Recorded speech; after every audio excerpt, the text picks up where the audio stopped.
Hi guys, and welcome to another episode of Kabir Considers. In this video, we're going to react to the story of Travis the Chimp. So, I don't know. I mean, Travis the Chimp, I Googled it and a lot of stuff came up, but I didn't want to ruin it for myself, so I immediately closed that tab. But, I mean, what happened here?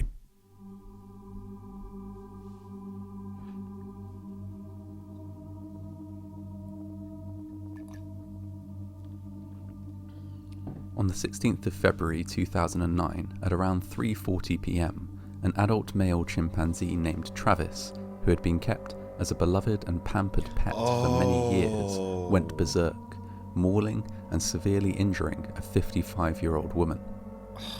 This prolonged assault continued until police arrived on scene and shot Travis dead. What triggered the violent attack will forever remain a mystery. Travis was born at a chimpanzee sanctuary in Missouri on October 21, 1995. He was soon adopted by Sandra and Jerome Herald, who named him after their favourite singer, Travis Tritt. The Heralds raised Travis at their home in Stamford, Connecticut, where he was treated as a much-loved pet. He would ride with the Heralds as they went to work or went shopping, and would pose for photos in their truck. God, I get the fact that humans, we love our pets and stuff, but is a chimp a suitable animal to have as a pet? I wouldn't have thought so.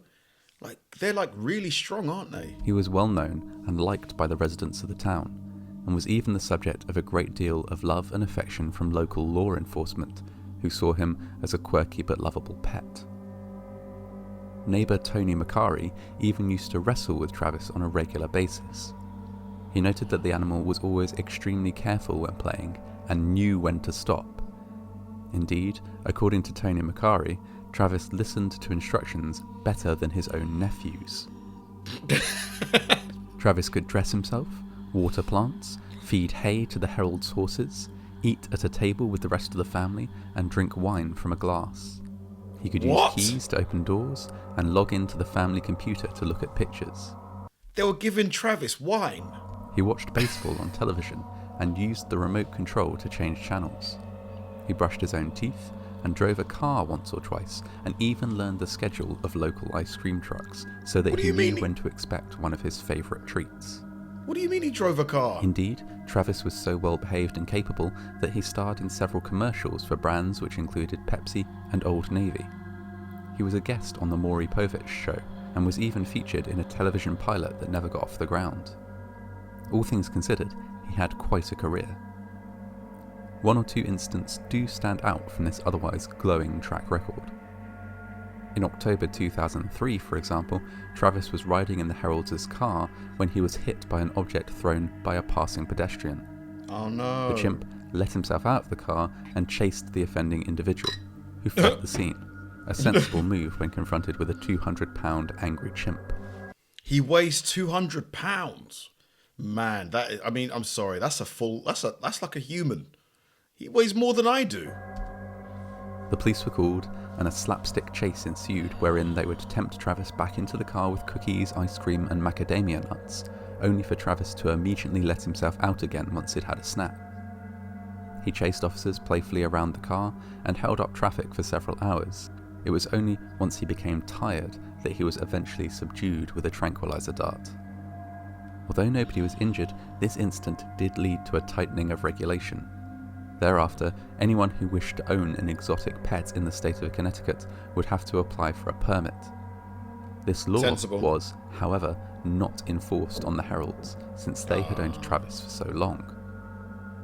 In a separate incident, a woman who lived in the same area as the Heralds alleged that Travis bit her and tried to pull her into a car sometime in 1996. While this does seem like a more serious cause for concern, no record of the incident can be found, despite the woman noting that she reported it to the police. Gosh, why was he trying to pull her into the car? Despite these blips, Travis was considered by one and all to be harmless, well socialised and charming. That all changed on the 16th of February 2009. By this time, sadly, Jerome Herald had died of cancer, and the family towing business was run largely by 70-year-old Sandra Herald. She was assisted in this by employee and friend Charla Nash, who helped run the business, look after Travis, and keep Sandra's personal life in order. On this particular day, Travis had taken Sandra's car keys and left the house. Sandra called Charla so that she could come over and help her tempt the chimp back inside. Charla, who was very familiar with the animal, took one of his favourite toys, a Tickle Me Elmo doll, and went outside the house. The moment Travis set eyes on her, he launched a vicious attack, biting and tearing at her face and hands. Against the 200-pound, muscle-bound animal, Charla was completely defenceless. No chance at all. Sandra did her best to save her friend. She hit Travis with a shovel and stabbed him with a butcher knife, an act which caused her great emotional distress.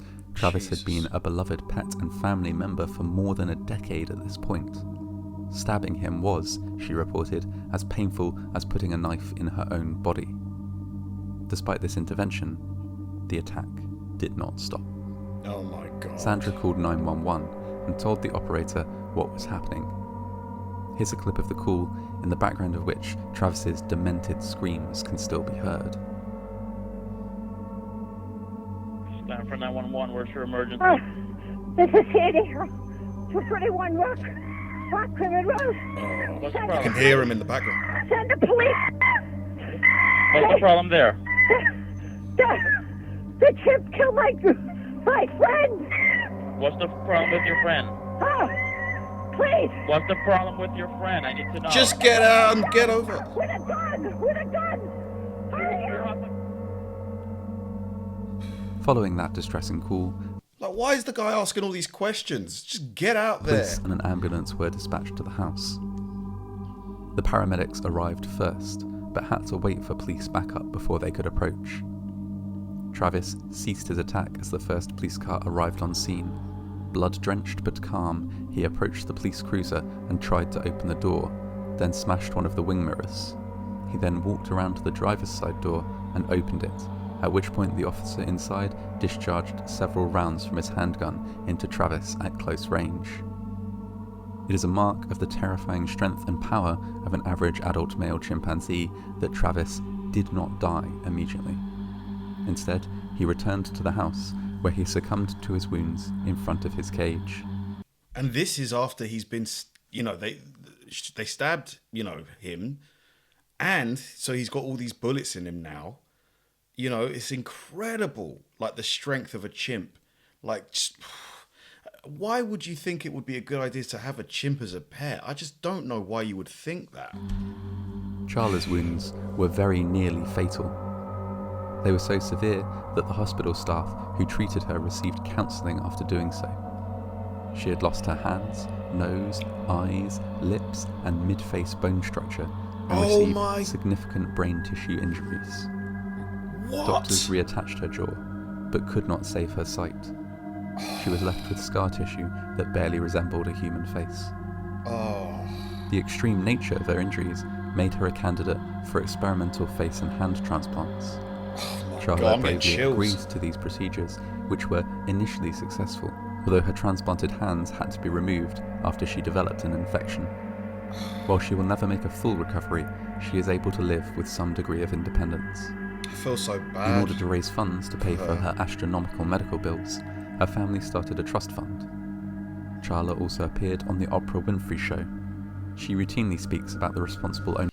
So this is her after the face transplant. Oh, man. I feel so sorry for her. I really do. Even though you can think whatever you like about the decision making, but I still have a lot of sympathy for her. Ownership of exotic pets. Chimpanzees, she says, should not be kept by anyone. Sandra Herold died a little more than a year after the incident, her health likely affected by the massive pending lawsuit against her and the stress of a terrible, violent attack against a close friend. She passed away after suffering an aortic aneurysm and was buried along with Travis's cremated remains. That leaves only the mystery of why Travis did what he did. There may have been several contributing factors. On the day of the attack, for example, Charla had a new hairstyle, and so may have been didn't recognise unrecognisable to the chimp. Seeing a complete stranger with one of his favourite toys might have scared him into lashing out. In addition to this, Xanax was found in his system during an autopsy. Before her death, Sandra confirmed that she had given the chimp Xanax-laced tea early on the day of the attack in an attempt to calm him down. The medication can, however, occasionally cause paradoxical Psychotic reactions in the episodes. short term. These include hallucinations, aggression, rage, and mania.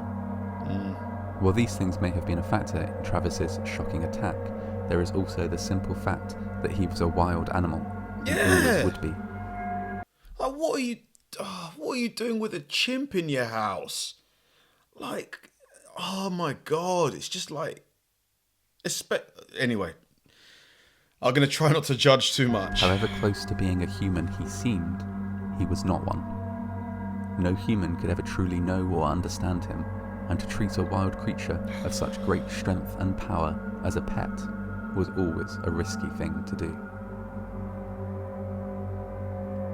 Gosh. Oh, wow. Wow. Man, that was really, really harrowing, honestly. You know, like the fact that she had to put Xanax in his tea, to me, makes me think that maybe he's had these kind of outbursts before, you know, and this is how, you know, she gets him to calm down. Like, you know, because to resort to putting Xanax, you know, into your pet's food, you know, you would have tried to calm him down many times before and nothing worked. You just don't, for me, you just don't have a chimp as a pet. I just don't think you should. I don't think it should be legal, allowed, permitted. You know, these are wild animals, powerful animals, you know, powerful, 200 pounds. That is a big, big animal. Like, and to think that, I think I read somewhere that a chimpanzee, like naturally, because they're swinging constantly, you know, in their habitat, they just have so much more dense muscle on their body. So this is a strong, strong animal, like much stronger than the average person. So I just think it was just really irresponsible. But obviously what's happened has happened, you know. I just feel really, really bad for her. Like, never the same. Lost her sight, lost her hands, lost her face. Thanks for watching, guys, and I'll see you in the next one.